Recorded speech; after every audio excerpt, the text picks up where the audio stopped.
क्या कभी आपने सोचा है कि हम सब लोग इस पृथ्वी से जुड़े हुए क्यों हैं? अगर हम जंप करें तो जंप करके वापस आकर पृथ्वी पर आ जाते हैं एंड इसी अर्थ से हम कनेक्टेड रहते हैं। देयर शुड बी समथिंग जो हमें इस अर्थ से पकड़े रखती है, इसके साथ जोड़े रखती है। That is gravitational force.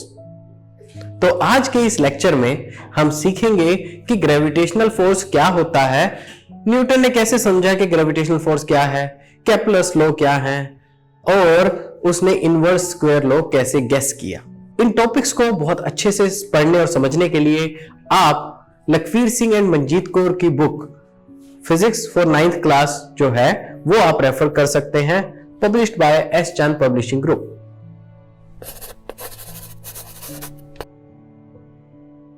Now let's start with the gravitation। अब ग्रेविटेशन बेसिकली क्या है कि इस दुनिया में जितने भी मासिव ऑब्जेक्ट्स हैं, मासिव ऑब्जेक्ट्स मैं और आप भी, तो ये अर्थ, ये सन, ये मून, सभी के अंदर कोई ना कोई मास है। ये सब मासिव ऑब्जेक्ट्स एक दूसरे की तरफ खींचते हैं। तो ये जो फोर्स है, जिस मास की वजह से ये एक दूसरे को खींच रहे हैं, उस फोर्स को हम कहते हैं gravitation. So let's have a look on it's definition कि ये हमारे पास है। तो ये हमारे पास ये डेफिनेशन बनती है कि overall in the previous chapter हमने देखा कि भी फोर्स क्या है और वो कैसे वर्क करती है, and that is force is necessary to produce motion in a body.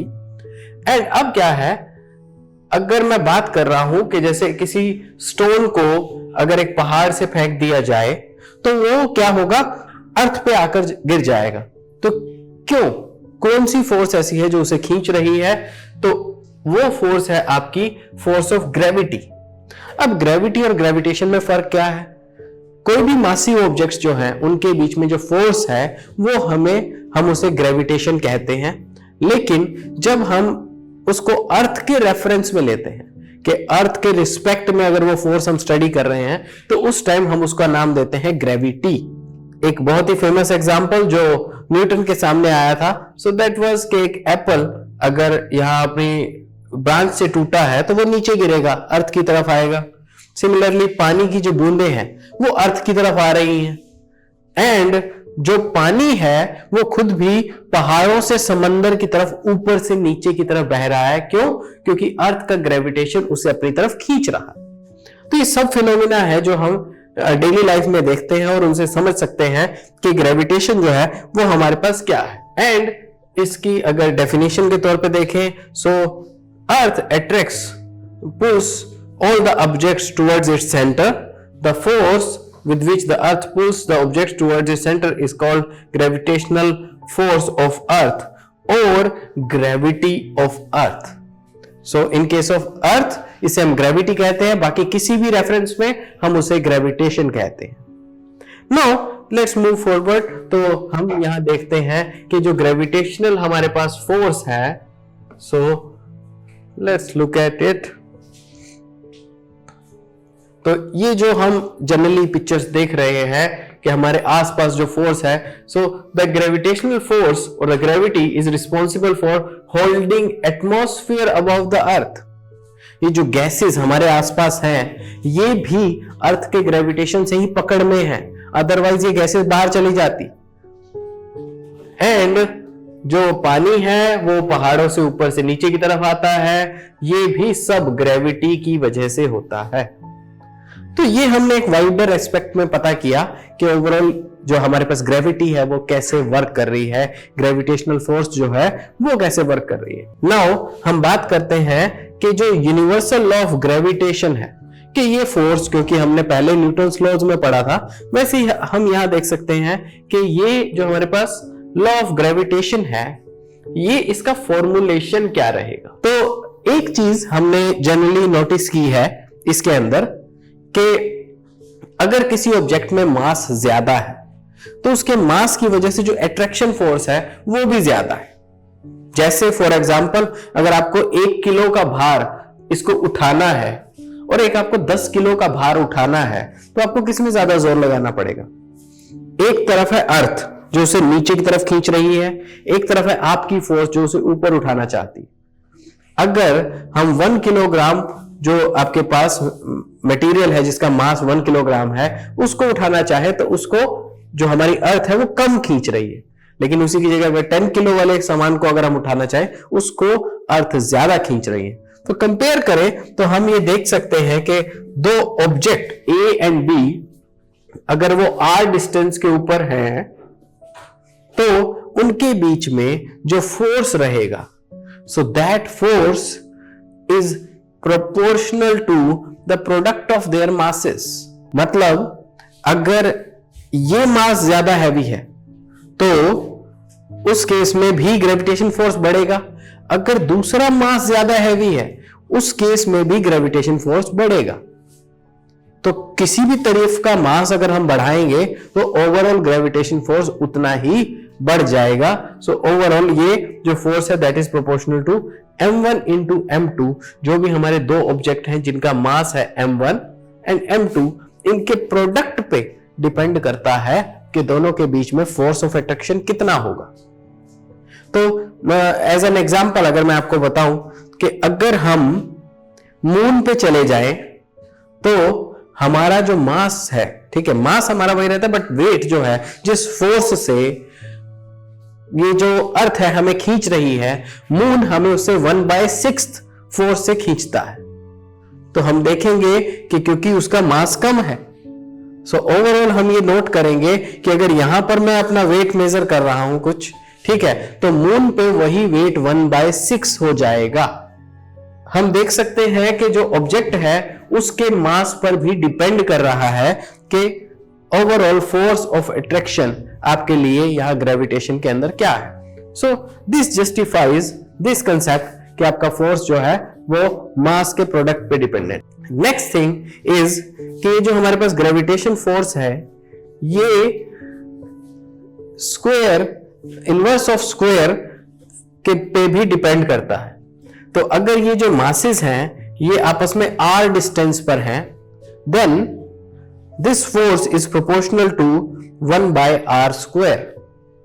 तो अगर एक चीज हमने फाइंड आउट की कि this force is proportional to product of their masses, एक हमने ऑब्जर्व की कि force is proportional to 1/r², and collectively we can see that this force is proportional to the product of masses divide by r²।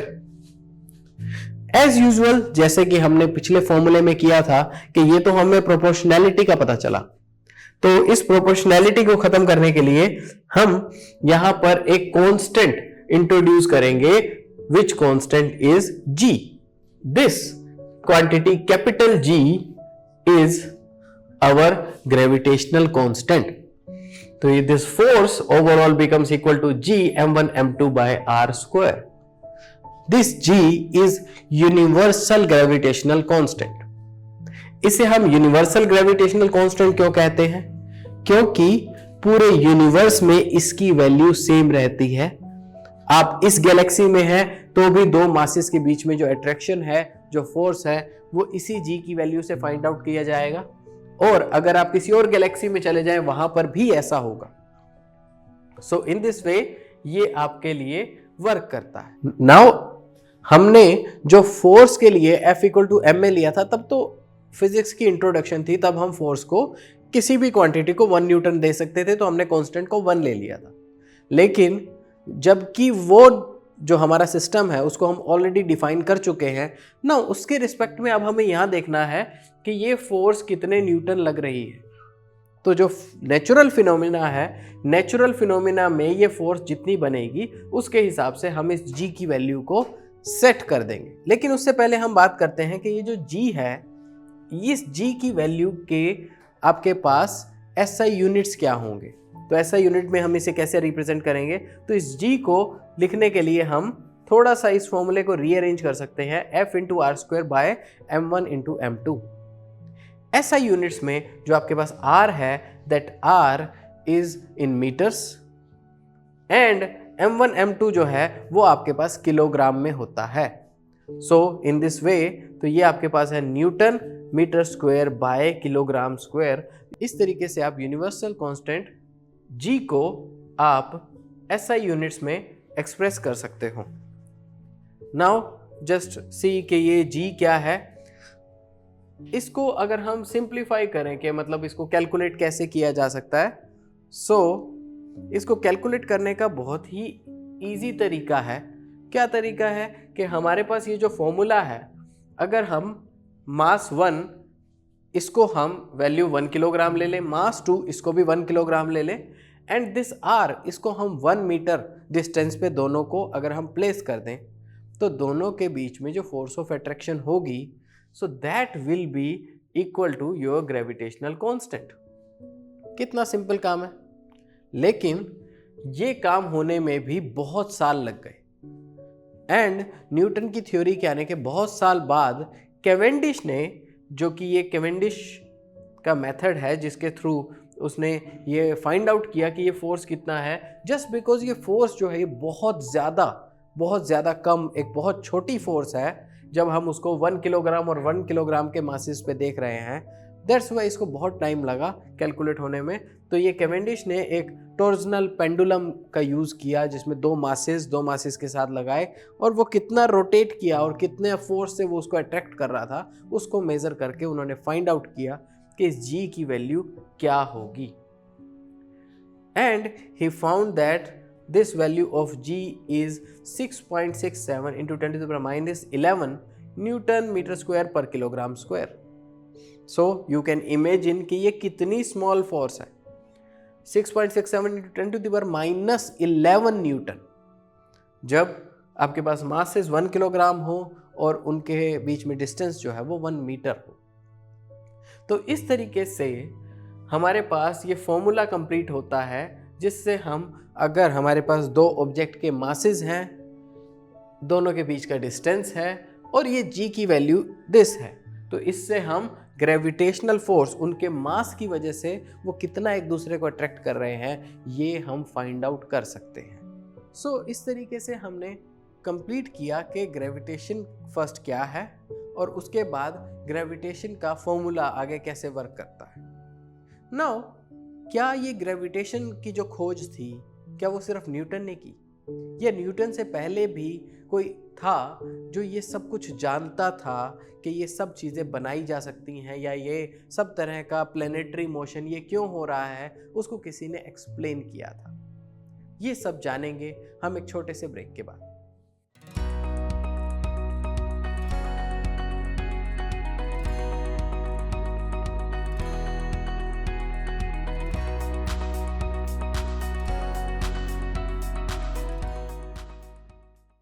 Hello students, my name is Aditya and I welcome you all to S Chand Academy channel.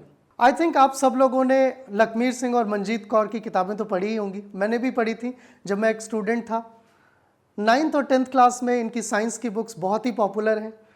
Technology improve होने के साथ साथ बहुत सारी चीज़ें advance हो चुकी हैं, और इमेजिन कीजिए कि आप ये किताबें पढ़ने के साथ साथ अगर ये वीडियो बुक्स की फॉर्म में आपको मिल जाए, लाइन बाय लाइन एक टीचर आपको इन बुक्स को एक्सप्लेन करें, तो आपको पढ़ने में कितनी मदद मिल जाएगी। So S Chand academy brings to you all these books for class 9th and 10th for chemistry, physics and biology. आपके लिए लेकर आए हैं वीडियो फॉर्मेट में। So you can share, subscribe and like to this channel, and you can press bell icon for regular updates.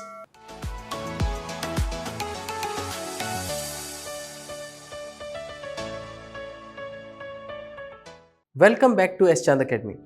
Break पर जाने से पहले हमने डिस्कस किया था कि ग्रेविटेशन कैसे वर्क करता है, एंड उससे रिलेटेड जो फॉर्मूला है जिसके थ्रू हम bye knowing there masses and also bye knowing the distance between the objects हम फाइंड आउट कर सकते हैं कि दोनों में ग्रेविटेशन फोर्स क्या है, वो हमने डिस्कस किया था। इसके बाद जो हमने कांस्टेंट की वैल्यू थी जिससे हम फाइनली फोर्स की वैल्यू तक पहुंच पाएं, वो भी हमने फाइंड आउट किया था, जो कि कैवेंडिश के एक्सपेरिमेंट के थ्रू फाइंड आउट हुआ। नाउ हम फर्दर समझ सकते हैं कि ग्रेविटेशन किस तरीके से वर्क करता है, या उसके आसपास की क्या चीज़ें। कौन से ऐसे साइंटिस्ट थे जो उसके बारे में काफ़ी इंफॉर्मेशन ऑलरेडी दे चुके थे, जिस इंफॉर्मेशन ने न्यूटन की बहुत हेल्प की लॉ ऑफ ग्रेविटेशन को बनाने के लिए। सो हमने जो फॉर्मूला डिराइव किया है F equal to G m1 m2 by r square. So that formula is here we can see, and हमने देखा है कि ओके अगर हम masses को 1 किलोग्राम सेट कर देते हैं and the distance between them is 1 meter, in that case that force is equal to the value of G, जो G की वैल्यू हमें फाइंड आउट करनी थी। तो हमने देखा कि this value of G and we can say this value of force in this case is 6.67 into 10 to the power minus 11 Newton, which is very very small. So this is the main reason कि अगर आप देखो कि मास आप मुझ में भी है, आप में भी है, या यहाँ के सारे सेटअप में है, इस बिल्डिंग में है, तो मेरा मास इस बिल्डिंग को क्यों नहीं अट्रैक्ट कर रहा, या मैं इस बिल्डिंग की तरफ अट्रैक्ट क्यों नहीं हो रहा, या कोई दो लोग बैठे हैं वो आपस में एक दूसरे की तरफ अट्रैक्ट क्यों नहीं हो रहे। सो द रीज़न इज के वो भी आपस में अट्रैक्ट हो रहे हैं, लेकिन उनकी फोर्स ऑफ अट्रैक्शन इतनी कम है 10 to the power minus 11 newton इस ऑर्डर में जाके, ठीक है, कि उसका ओवरऑल आपके ऊपर कोई फ़र्क नहीं पड़ता है, या आप कह सकते हैं कि आपका इनर्शिया या फ्रिक्शन ही इतना ज़्यादा है कि इतना फोर्स उसको कुछ भी उसका बिगाड़ नहीं पा रहा है। सो दैट्स वाई हम बहुत सारे देखते हैं जो मासिव ऑब्जेक्ट्स हैं वो वैसे के वैसे पड़े रहते हैं, इवन उनके ऊपर एक फोर्स लग रहा है। नाउ हम एक सैम्पल प्रॉब्लम यहाँ पर देख सकते हैं कि जिसके अंदर हमें फोर्स ऑफ ग्रेविटेशन को कैलकुलेट करना है। तो calculate the gravitation force of earth due to a ball of 1 kilogram mass lying on the ground. अब होता क्या है कि अगर दो मासिव ऑब्जेक्ट्स जो हैं, जैसे कि इस ग्राउंड के ऊपर एक बॉल पड़ी है, तो क्योंकि वो उसके साथ टच में है, लेकिन हम उनके बीच में, दो ऑब्जेक्ट्स के बीच में डिस्टेंस क्या लेंगे? In that case we will find the distance between their centres. तो ये जो डिस्टेंस होगा उसे हम मेजर करेंगे और उसे हम डिस्टेंस बिटवीन द ऑब्जेक्ट्स के तौर पे कंसीडर करेंगे। Now come back to this again. तो इसमें आपके पास क्या है? मास दिया हुआ है अर्थ का, रेडियस दिया हुआ है अर्थ का, एंड जी की हमारे पास वैल्यू है। सो सिंप्लीफाइड वे में अगर हम इस न्यूमेरिकल को देखें, so this is a very easy numerical. Just in the formula आपके पास m1 m2 की वैल्यू है, g की वैल्यू है और r की वैल्यू है। इन सब को पुट करके आपके पास ये वैल्यू आ जाती है, which is the force is 9.8 Newton. So 9.8 Newton का फोर्स लग रहा है इस पूरी अर्थ की वजह से एक 1 किलोग्राम के बॉल के ऊपर। Now let's move to the next thing कि ये जो हमारे पास न्यूटन लॉज हैं, वो मैंने अभी आपको थोड़े टाइम पहले बताया कि जिस भी प्लैनेट का मास या जिस भी कैलेस्टियल ऑब्जेक्ट का आपके पास जो मास है वो ज़्यादा होगा, उसके रिस्पेक्ट में आपके पास ग्रेविटेशन फोर्स भी ज़्यादा होगी। आप अर्थ पे हो, अगर आप यही मून पर चले जाते हो, तो यही आपके ऊपर जो फोर्स एक्ट कर रही है जिससे आपका वेट बनता है वो 1/6 हो जाएगा। सन पे ये और बहुत ही ज़्यादा, क्योंकि वो अर्थ से बहुत ही ज़्यादा बड़ी है, तो उतने टाइम्स, जितने टाइम्स इसका मास होगा उतने टाइम्स आपके ऊपर फोर्स ये अप्लाई करेगा। और अगर कोई सन पे जाता है तो वो उसके वेट इतना बढ़ जाएगा कि वो खुद अपने वेट को नहीं संभाल पाएगा। ठीक, तो इस तरीके की चीज़ होती है ग्रेविटेशन में, क्योंकि ये मास से मल्टीप्लाई में एक क्वांटिटी है। Now if we look at the next page, तो यहाँ अगेन आपके पास एक न्यूमेरिकल है एंड एक एग्जाम्पल है जिसमें बताया गया है कि gravitation force holds the solar system together. अब यहाँ पर आप एक छोटी सी चीज़ समझ सकते हो कि जैसे मान लीजिए आपने एक पत्थर को एक रस्सी से बांधा। अब आप क्या करते हो? अब आप उसे फेंक रहे, घुमा रहे हो। तो जब आप उस पत्थर को घुमा रहे हो तो उसे घुमाते हुए आप देखोगे कि जिस टाइम आपने उस धागे को काट दिया तो वो पत्थर जहाँ घूम रहा था वहाँ से अपना पाथ अलग पकड़ लेता है। तो ये जो धागा था ये एक कनेक्टिंग ऐसी फोर्स प्रोवाइड कर रहा था जो इसको, जो सेंटर जहाँ से आप इसे घुमा रहे थे उसके चारों तरफ घुमा रहा था। अगर वो सेंटर वाली फोर्स कट गई तो उसके बाद ये जो है ये पत्थर बिल्कुल सीधा निकल जाता है। तो ये एक सिंपल एक्सपेरिमेंट आप घर पे करके देख सकते हैं और आप बहुत इजीली इमेजिन कर सकते हैं। लेकिन जो सन है, सन के रिस्पेक्ट में ये जो इसके सारे प्लैनेट्स हैं और ये जो एस्ट्रॉइड्स भी हैं, ये सब के सब कनेक्टेड है इससे एक ग्रेविटेशनल फोर्स के थ्रू, तभी वो यहाँ एक राउंड पाथ पे यहाँ पर रोटेट कर रहे हैं सन के around. So that sounds reasonable कि एक फोर्स है, अगर वो फोर्स ना होती तब ये इससे बंधे हुए नहीं रहते, वो निकल जाते बाहर, लेकिन ये बंधे हुए हैं, इसके चारों तरफ चक्कर लगा रहे हैं। So there must be some force, और वो क्या है? आपकी ग्रेविटेशन फोर्स है। नाउ द मेन रीजन जो हमारे पास है कि जिस वजह से सन से अर्थ जुड़ी हुई है, कि अर्थ सन के चारों तरफ चक्कर लगा रही है, the same reason works for moon and earth as well, कि मून भी उसी वजह से अर्थ के चारों तरफ चक्कर लगा रहा है। तो अगर मून जो है उसका मास अर्थ से कम है, इसलिए अर्थ की पोजीशन में ज़्यादा चेंज नहीं होते, लेकिन वो जो मेन कनेक्टेड है मून से, तो मून उसके चारों तरफ चक्कर लगाता हुआ नजर आता है। तो ये सब है हमारे पास ग्रेविटेशन की वजह से, ग्रेविटेशनल फोर्स की वजह से। नाउ हमें ये बात जानकर बड़ा अचंभा होगा कि न्यूटन से पहले बहुत सारे लॉज जो कि ये बताते थे कि सन, मून, इन सब की मोशन किस तरह की है, वो हमारे पास केपलर ने दी थी। केपलर के ही डाटा को लेकर न्यूटन ने further Newton's law of gravitation बनाया। तो ओवरऑल जो मेन शुरुआत हुई वो केपलर की वजह से हुई, कि जब केपलर ने पूरी की पूरी प्लैनेटरी सिस्टम को स्टडी किया, प्लैनेट्स के मोशन को स्टडी किया। नाउ लेट्स लुक एट के केपलर ने हमें क्या बताया। केपलर ने बेसिकली 3 लॉज दिए जिसके अंदर उसने प्लैनेटरी मोशन को बांधा।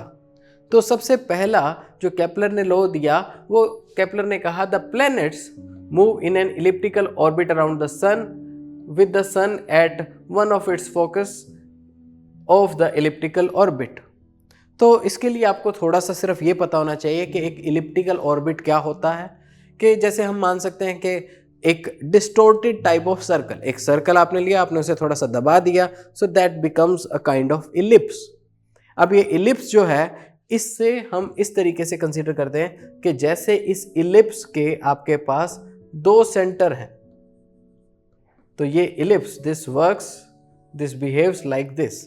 तो कोई भी जो प्लैनेट है वो इस तरीके से मूव कर रहा है कि जैसे वो एक इलिप्टिकल पाथ के ऊपर है, एंड उस इलिप्टिकल जो पाथ के जो 2 फोकस हैं उसमें से एक फोकस पे आपको आपका स्टार या कोई भी जिस भी चीज़ के अराउंड वो रोटेट कर रहा है वो मिल जाएगा।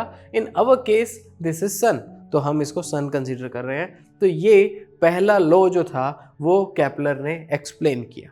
दूसरा लॉ केपलर ने ये हमें बताया कि अब जब कोई भी प्लैनेट सन के चारों तरफ चक्कर लगा रहा है तो वो कुछ टाइम तो लेगा, ठीक है, तो कंसीडर उसको टी टाइम लग रहा है वो चक्कर लगाने में, एंड उसका ये जो आपकी इलिप्टिकल स्ट्रक्चर है, इसका जैसे आपका सर्कल का रेडियस होता है वैसे ही इसमें भी आप 2 तरह के रेडियस कंसीडर कर सकते हो, एक ज़्यादा वाली साइड पे और एक कम वाली साइड पे। तो इसे बोलते हैं, क्योंकि ये हाफ मैंने साइड लिया, डायमीटर नहीं लिया, तो ये है आपका सेमी मेजर एक्सिस और ये है आपका सेमी माइनर एक्सिस।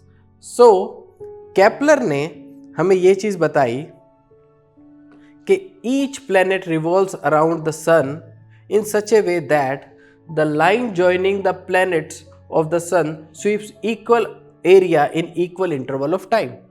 तो यहाँ पर ये जो टाइम लगेगा ए पॉइंट से बी पॉइंट पे जाने में, और यहाँ पर जो टाइम लगेगा ए से बी जाने में, ये दोनों टाइम सेम है। तो जब सेम टाइम के अंदर ये 2 ऑब्जेक्ट, ये यहाँ से यहाँ जाता है और ये यहाँ से यहाँ आता है, तो इसमें हम ये देख रहे हैं कि ये जो एरिया है जो सन से इस प्लैनेट के बीच में ये जो एरिया कवर हो रहा है, ये एरिया दोनों केस में सेम रहेगा, दोनों केस में क्या, इस पूरी प्लैनेटरी मोशन में किसी भी जगह पर अगर ये एरिया ऑब्जर्व किया जाएगा तो इससे हम एक नाम दे देते हैं एरियल वेलोसिटी। एंड ये बेसिक जो कंसेप्ट है ये जाके आपका कनेक्ट करता है फर्दर के, आप कह सकते हो कि इससे जो आप हम कंक्लूड कर सकते हैं, a planet moves faster when it is closer to the sun and moves slowly when it is farther from the sun. तो जब ये दूर से दूर है तब ये जो एरिया है वो तभी इक्वल रह सकता है कि जब ये थोड़ा डिस्टेंस कवर करे, और जब ये पास है तो तब ये ज़्यादा डिस्टेंस अगर कवर करेगा तभी इसका एरिया इतना बनेगा कि ये इसके इक्वल हो सके। नाउ तो इससे हम किस कंक्लूजन पे पहुंचे, कुछ मैथमेटिकल फॉर्मूलेशन के बाद, ठीक है। तो हम ये बात पहले समझते हैं कि the Kepler second law tells us that the planet does not move with constant speed around the sun. तो सन के चारों तरफ कांस्टेंट स्पीड नहीं है, the speed is greater when the planet is nearer to the sun. And final बात जो Kepler ने इसमें से कंक्लूड की, so that was the cube of the mean distance of the planet from the sun is directly proportional to the square of the time taken to move around the sun। तो अगर मैं मान लेता हूँ कि okay ये जो distance है इसका, तो इसका अगर हम मीन ले लेते हैं, या अगर इसको मैं सर्कल मान के ये माइनर एक्सिस ये मेजर एक्सिस इनका मीन ले लेता हूँ और एक r डिस्टेंस कंसीडर कर लेता हूँ, तो ये r cube is proportional to the t square. ये हमारे पास एक बहुत ही इम्पॉर्टेंट लॉ है जो कि हमें ये बताता है कि ये जो रेडियस हम अगर हमने ली है उसके r का क्यूब जो है that is proportional to the square of time. जितना टाइम किसी प्लैनेट को लग रहा है उस पे उसके अराउंड मूव करने में। तो इसके बेस पे अगर आपको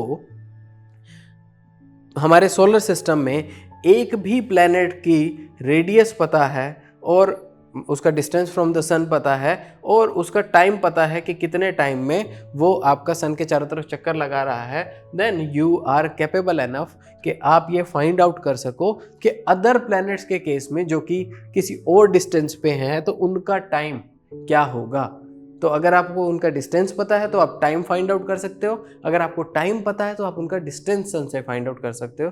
तो ये सब इस फॉर्मूले से, केपलर सेकंड लॉ से किया जा सकता है।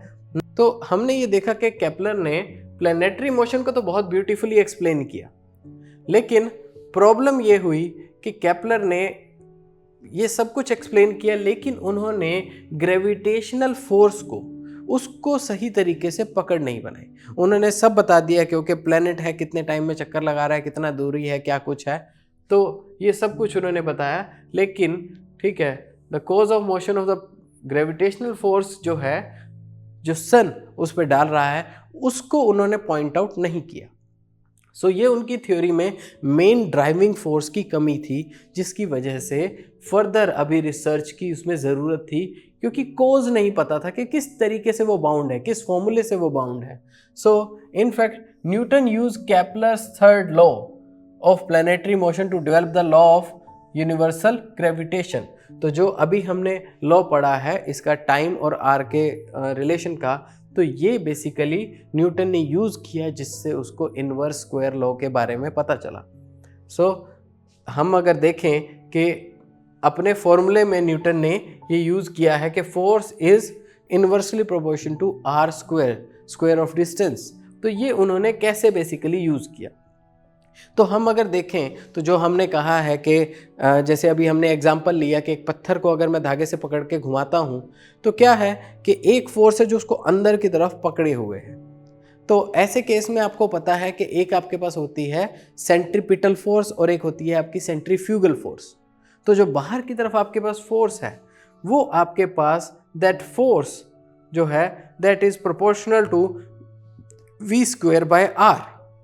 तो ये बात हमें पहले पता थी, ठीक है। तो ये फोर्स है आपके पास v स्क्वायर बाय r। अब हम इसको किसी तरीके से अगर कोरिलेट कर पाएँ और उससे फोर्स का r में रिलेशन, अभी हमें नहीं पता कि v स्क्वायर का क्या रिलेशन है, हमें सिर्फ ये पता है कि force collectively is proportional to v square by r, क्योंकि ये जो फोर्स है ये होती है आपकी mv स्क्वायर बाय r। तो हम कह सकते हैं कि okay proportionally v square by r m यहां पर हम एक बार निकाल देते हैं क्योंकि m का r के ऊपर कोई रिलेशन नहीं है। नाउ हम देखें कि अगर जो भी आपके पास सर्कुलर पाथ में, हम उसको मान लेते हैं कि सपोज दिस पाथ जो सन के अराउंड है वो सर्कुलर है। अगर वो सर्कुलर है तो हमारे पास क्या आएगा कि इस किसी भी प्लैनेट की वेलोसिटी क्या होगी। सो द वेलोसिटी इज कि जो उसने सर्कुलर पाथ लिया उसकी सरकमफ्रेंस है आपके पास 2πr एंड उसको कितना टाइम लगा वो है दिस कैपिटल T। तो अगर मैं इसको डिवाइड करूं तो मेरे पास वेलोसिटी आ जाएगी। Here the factor of 2π is a constant। तो अब जब कांस्टेंट है तो हम उसको फिर हटा सकते हैं। तो हम यहाँ पे लिख सकते हैं this v is proportional to this r by capital T। So this small r जो कि डिस्टेंस है ऑब्जेक्ट्स के बीच में एंड कैपिटल T जो है वो आपके पास टाइम है। नाउ तो जब हमारे पास ये प्रोपोर्शनैलिटी आ गया, अब हम कह सकते हैं सिमिलरली जब v proportional to r by t है तो v स्क्वायर होगा proportional to r square by t square. तो ये हमारे पास यस होना चाहिए, बिल्कुल ठीक है, ये होना चाहिए। अब हमने क्या किया, ये जो टी स्क्वायर क्वांटिटी है, टी स्क्वायर क्वांटिटी को हमें पता है कि हम इसको r क्यूब के टर्म में रिप्रेजेंट कर सकते हैं। सो अगर हम इसे टी स्क्वायर को r क्यूब के टर्म में रिप्रेजेंट करेंगे तो यहाँ हमारे पास जो v स्क्वायर है, तो इसको हमने थोड़ा सा रीअरेंज करके रख दिया कि r स्क्वायर को हमने r से मल्टीप्लाई और डिवाइड कर दिया, तो here it becomes r cube और ये बन जाएगा आपके पास 1/r। तो आपको थर्ड लॉ ऑफ केपलर से ये पता है कि r cube by T square is a constant.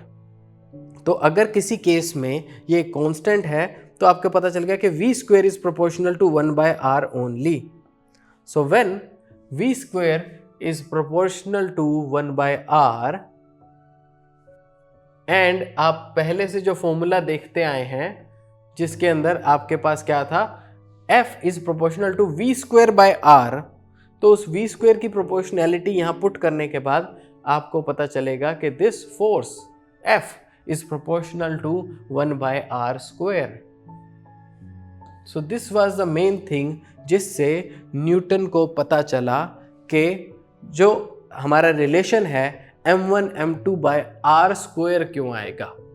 तो वहाँ फोर्स के बारे में r स्क्वायर का जो कंसेप्ट है वो न्यूटन ने केपलर की थ्योरी से ही डिराइव किया।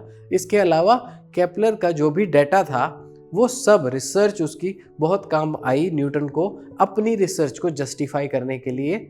तो इस तरीके से हम मान सकते हैं कि दे वर कनेक्टेड इन इंफॉर्मेशन। और लेकिन लॉ ऑफ ग्रेविटेशन, उस फोर्स को जो एक्सप्लेन किया वो न्यूटन ने एक्सप्लेन किया। एज ए समरी अगर हम देखें तो हमने सबसे पहले इस लेक्चर में कवर किया कि ग्रेविटेशन क्या होता है, एक फोर्स जो दो मासिव ऑब्जेक्ट्स के बीच में है और दुनिया के सभी मासिव ऑब्जेक्ट्स के बीच में ये फोर्स है। उसके बाद ग्रेविटी, जब एक रेफरेंस पॉइंट आपका अर्थ हो तब उसे हम ग्रेविटी कहते हैं। फिर हमने उसका फॉर्मूला डिराइव किया F = G m1 m2 by r square.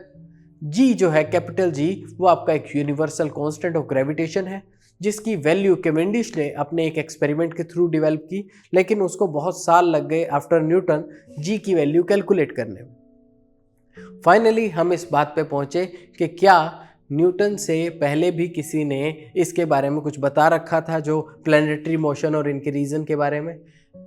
Yes, planetary motion के बारे में केपलर ने बहुत कुछ एक्सप्लेन किया हुआ था और वो हमने केपलर के 3 लॉज के फॉर्म में पढ़ा। एंड उसी इंफॉर्मेशन को कुछ हद तक यूज करते हुए न्यूटन ने कई चीजें अंडरस्टैंड की जिसे उसने अपनी थ्योरी में डाला। आई होप आपको ये टॉपिक जो है वो अच्छे से समझ आया होगा।